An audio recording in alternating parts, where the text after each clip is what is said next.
C'est combien? ERAM, 165 francs, prix maximum. Ou bien 159 francs. Vendez tout. Faut encore 189. Moi, c'est 375 francs. Quel beau soulier.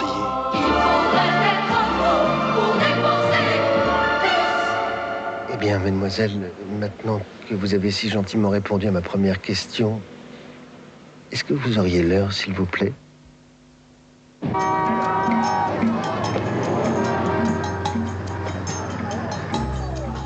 Mystérieux Brésil.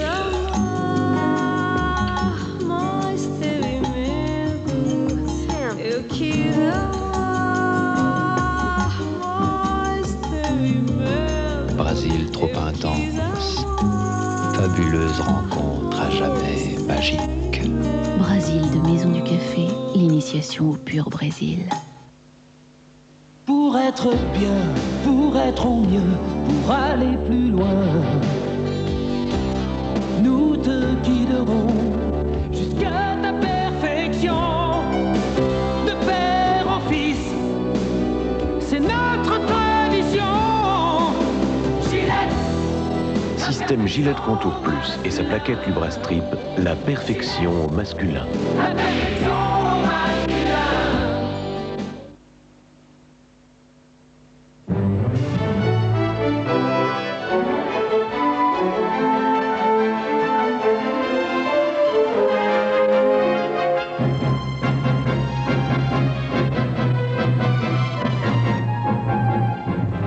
La plupart des voitures se conduisent, mais il n'y en a qu'une qui se dirige.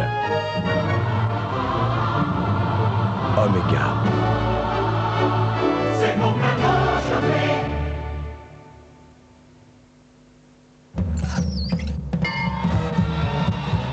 Swing, swing, Maspontex, tout en souplesse, en robustesse. Swing, swing, Maspontex, tout en souplesse, en robustesse. Allez, dodo. Dépendamment des voix la petite. La S de Spontex, tout en souplesse, en robustesse. Si, les Spontex. Énergie présente Dépêche Mode 101, l'album de leur fabuleuse tournée mondiale. Dépêche Mode. Dépêche Mode 101, un double album exceptionnel.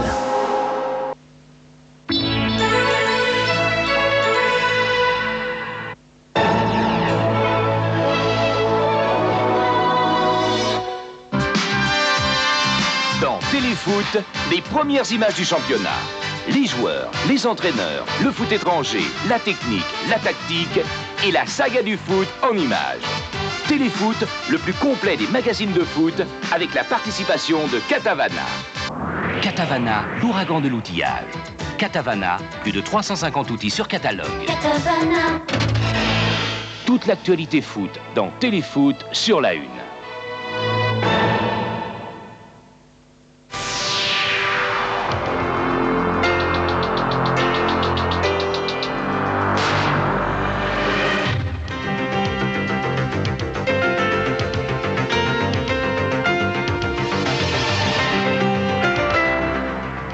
Madame, Monsieur, bonsoir.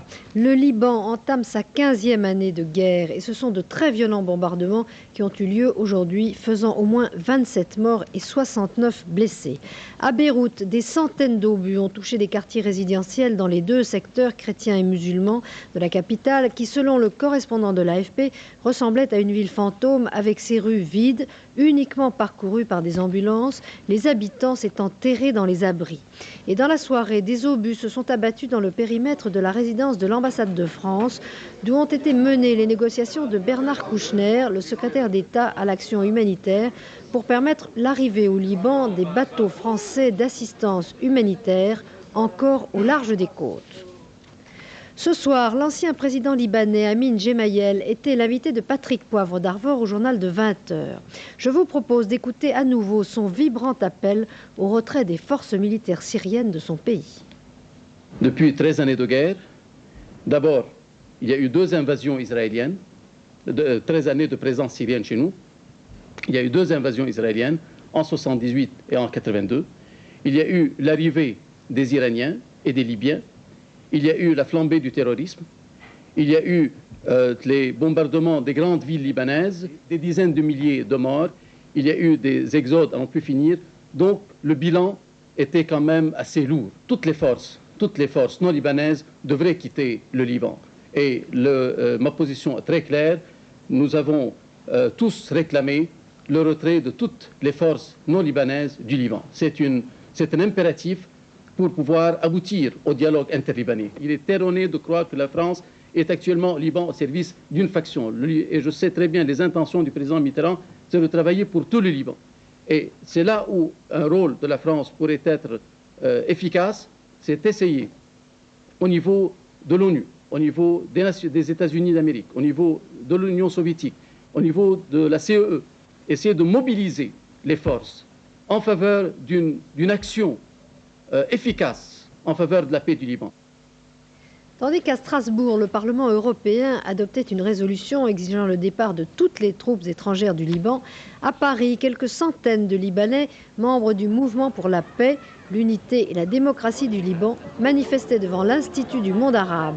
Leur mot d'ordre, une patrie fondée sur la souveraineté et l'égalité de tous les Libanais, qui doivent être considérés comme un seul peuple et non comme des minorités confessionnelles. À l'étranger, les points chauds de l'actualité restent ce soir Israël, avec les incidents dans les territoires occupés, et le Pays basque, avec l'arrestation de membres présumés de l'ETA militaire. Florence Domini. 5e mort palestinien suite à l'opération de nettoyage de l'armée israélienne en Cisjordanie. Dans la nuit de mercredi à jeudi, les forces de sécurité avaient pénétré dans le village de Nahalin, proche de Bethléem, pour procéder à des contrôles et à des arrestations. Colère des habitants, heurts avec les soldats, bilan 5 morts, 8 blessés graves et 35 autres blessés. Le village a été placé sous couvre-feu. Arrestation de 2 membres présumés de l'ETA mercredi dans l'Hérault.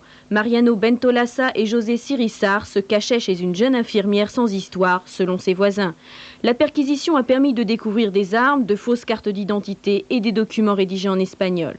En Espagne, les gardes civils patrouillent en permanence depuis les menaces de sabotage des lignes de voie ferrée entre Madrid et Valence. D'autre part, 9 personnes proches du mouvement indépendantiste y ont été arrêtées. Et on vient d'apprendre que 3000 policiers israéliens venaient d'être déployés à Jérusalem en cette veille des prières du vendredi.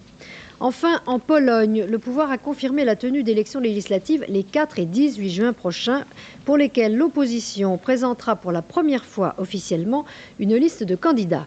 Et Lech Walesa, le président du syndicat Solidarité, a déclaré qu'il n'excluait pas de se présenter à la présidence de la République. En Corse, la journée a été plus calme que celle d'hier. Syndicats et pouvoirs publics campent sur leur position. L'intersyndicale des fonctionnaires s'étant prononcée pour la poursuite de la grève. Le point ce soir avec Laurent Aubaine. Lendemain de manifestation en Corse, 1 million de francs de dégâts à Bastia, une trentaine de policiers et CRS blessés. Des coups de feu ont même été tirés au cours de la nuit. Passant outre la grève, les services de nettoiement de la ville ont suspendu leur mouvement pour tenter d'effacer les traces de la bataille. Une bataille qui n'a en rien modifié les positions des uns et des autres. Au cours de la réunion de l'intersyndicale jeudi après-midi à Ajaccio, la poursuite de la grève a été décidée. Première revendication, la reprise des négociations. On ne peut pas gouverner avec la trique. En Corse, on ne peut pas remettre les gens au travail comme ça de manière forcée. Et aujourd'hui, on nous dit que l'État envisage de réouvrir les administrations, que l'État envisage de mettre des policiers, des CRS devant les administrations. Je pense que les Corses ont toujours résisté aux forces de répression, quelle qu'ait été la période, et ce n'est pas aujourd'hui que les choses changeront. Côté pouvoir public, on est prêt à rétablir le dialogue. Un dialogue qui pourra reprendre dès la tenue des tables rondes proposées par le gouvernement. Bernard Boucaud, préfet de Haute-Corse, a estimé que la balle était dans le camp des fonctionnaires et des syndicats, ceux-ci devant se déterminer lors de leurs assemblées générales. Prochaine étape, réunion lundi de l'intersyndicale. Le mouvement se donne la fin de la semaine pour réfléchir. Séminaire de travail ce matin à l'hôtel Matignon pour tous les ministres du gouvernement Rocard. À l'ordre du jour, la préparation du budget 1990 et un mot d'ordre, économie. Le Premier ministre et le ministre des Finances ont décidé de réduire le déficit budgétaire à 90 milliards de francs contre les 100 milliards et demi prévus pour 1989.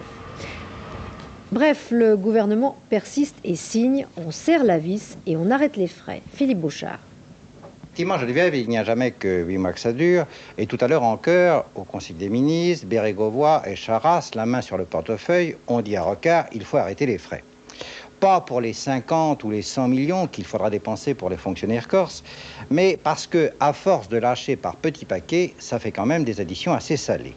Faites les comptes, 2 milliards pour les infirmières, 500 millions pour les agents de la RATP, 10 milliards pour l'ensemble des fonctionnaires, 50 millions pour les gardiens de prison, sans compter la sauce. Au total, une quinzaine de milliards de plus que prévu.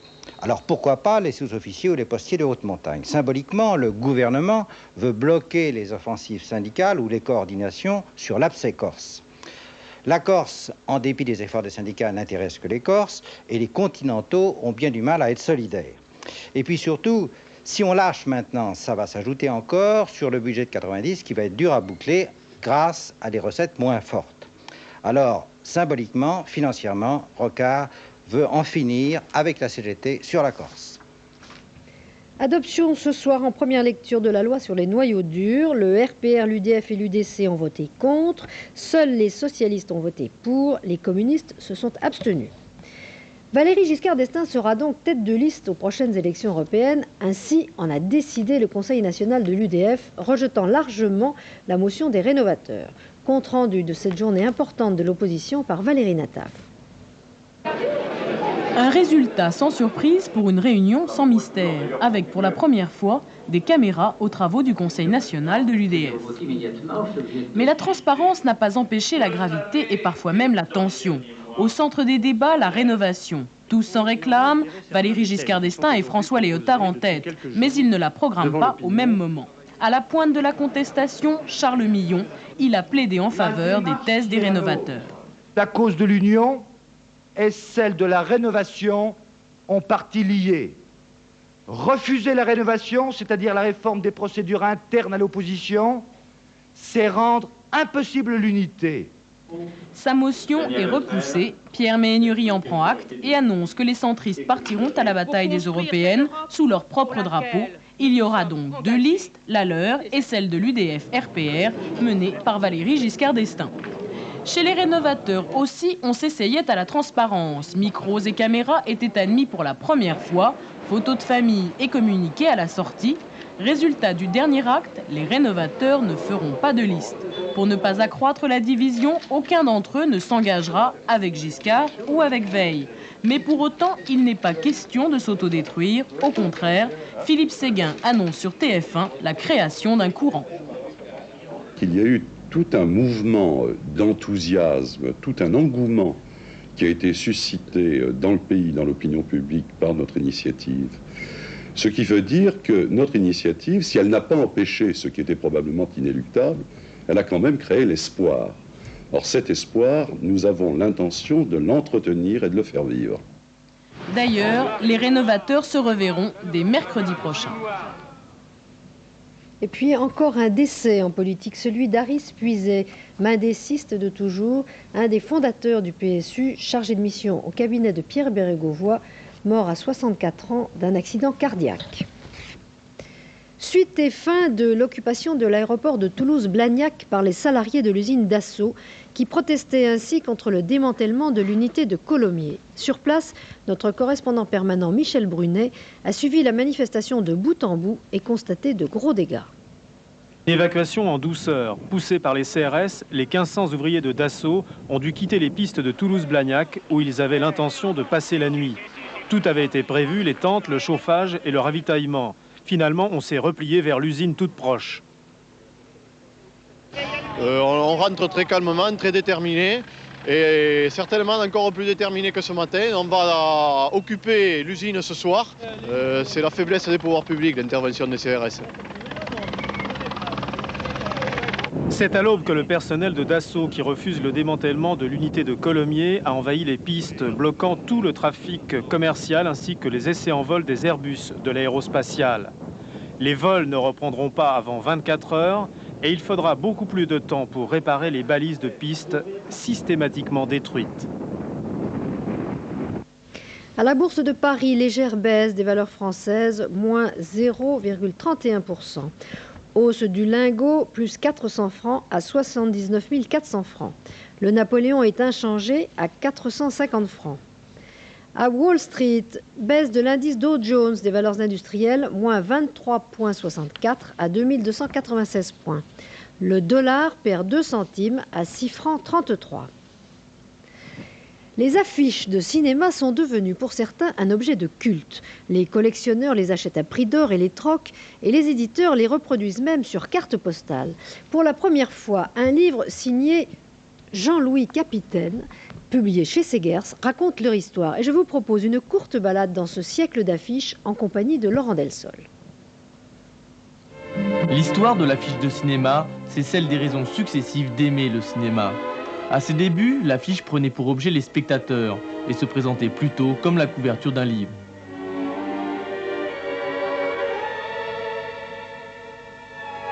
Ce n'est que plus tard qu'on a finalement voulu savoir qui jouait quoi.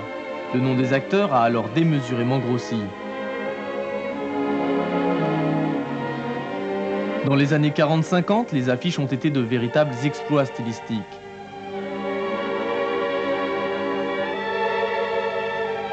Plus tard, le film est devenu chose unique, singulière à l'image de son auteur. Ainsi, la boucle est bouclée, l'affiche aura célébré successivement le spectateur, l'acteur et l'auteur. Aujourd'hui, le discours de celle-ci est de ressembler au film, l'exprimer, le faire désirer, lui et lui seul. Ce journal quasiment matinal est terminé. Merci de l'avoir suivi.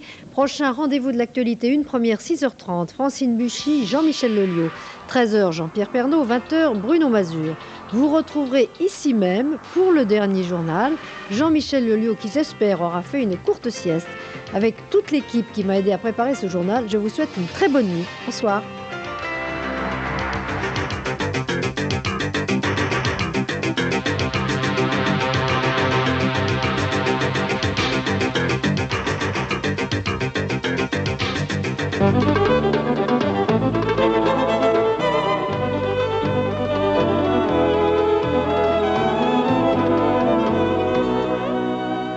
Bonsoir à toutes et à tous. Chacun son tour, ce sont nos régions de l'Ouest qui connaîtront demain, vendredi, le plus de soleil. Regardez en effet à partir de la mi-journée les prévisions de la météorologie nationale. Ce sont les régions du Nord et de l'Est. En gros, un quart nord-est qui vont rester accrochés par un ciel couvert à très nuageux avec des petites pluies résiduelles. Pour le reste, ce sera de très beaux ensoleillements. Très ensoleillé dans l'ouest, et plus vous irez vers le Massif central et vers les Pyrénées, plus vous rencontrerez malheureusement d'instabilité, des nuages menaçants et des averses. Quant aux Pyrénées, elles restent très accrochées, ciel couvert, très nuageux, et de la neige à partir de 800 mètres. Au chapitre des vents, de secteur ouest modéré en Atlantique, un Mistral modéré également, mais en Languedoc et en Méditerranée, le vent de secteur ouest est très fort, il frôle la tempête.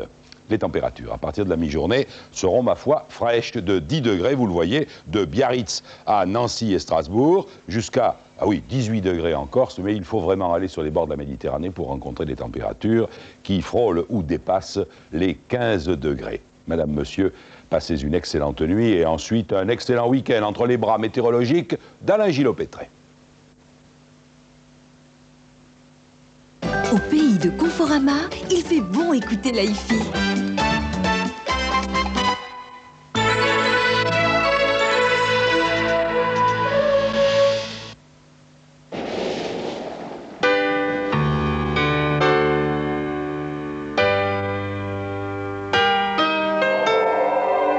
Là, dans la maison vide, dans notre chambre vide, je me suis mise à imaginer des couleurs que tu aimerais. Là, dans la maison vide, je me suis mise à rêver.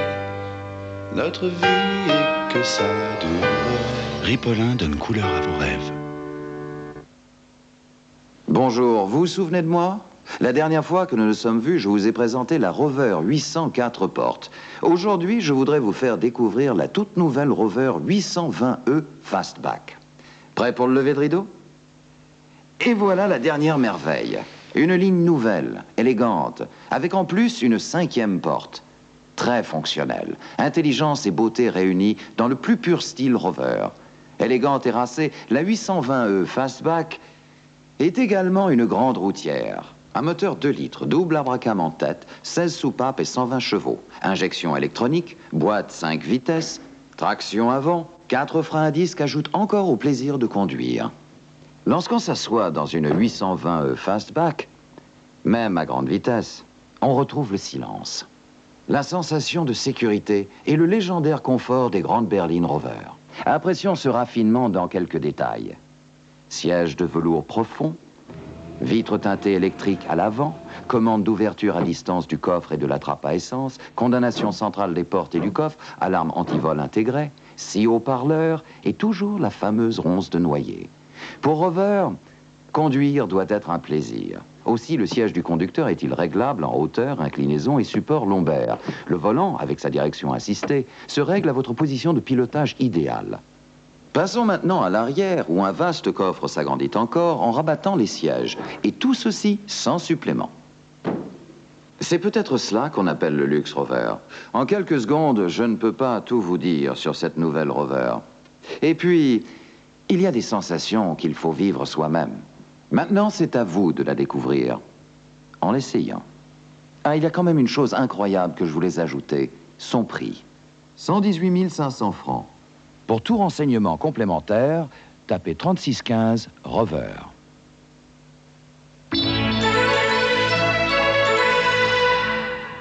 Bien, c'est à 1h18 que les programmes de la Une se terminent. Alors avant de se séparer, un petit coup d'œil sur les programmes de la soirée de ce vendredi 14 avril. Entre le 2 pièces obscures de Puteaux et les Lambris dorés de Neuilly, il y a un pont que rêvait secrètement de franchir Nadine Hôpitalier. En 1963, le destin fait son œuvre. Aujourd'hui, tout va très bien pour Madame la Baronne qui retrouve ses camarades de classe de 1944. Avis de recherche pour Nadine de Rothschild, ce sera ce soir à 20h35 sur la Une.